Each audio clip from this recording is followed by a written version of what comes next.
Aycahan ben şunu bellek geçecek de halka yüzlenmem de benim.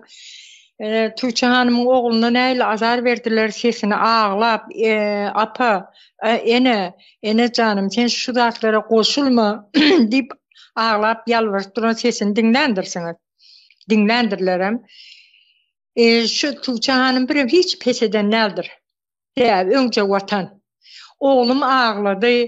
Oğluma o yerde azar verdiler. Oğluma o yerde elektriğe toku tuttular deyip Tuğçe Hanım çekilse ben kızımı urdular, yeniştiler, aldılar. Yine bir adım giyim ettiler. Oğlum beyttiler. Onun beyle, bunun beyle. Men çekilsem Türkmenistan'ın içindeki halk otursa, yine Leyla Hanım o çekilse, onu taze Türkmenistan'ı kim kurmalı?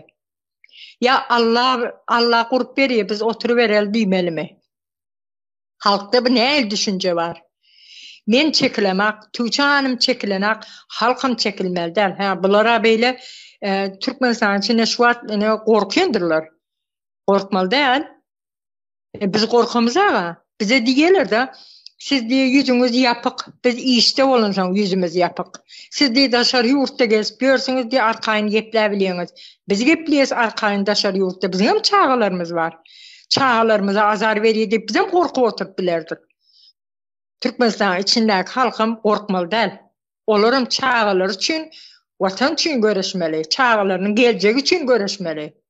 O çekilse, bu çekilse grup verecek adam kim kağı? Saparağı mı grup verecek? Saparağı grup otuyor zaten. Kurdu təzə Türkmenistan'ı, kurdu yönü yerine son dikeltmeni de halkın demesi gerek. Halkın gücü gerek. Ayağa kalmalı. Vatanımı kazanacak demeli. Bak Suriyeliler neyle kazandı?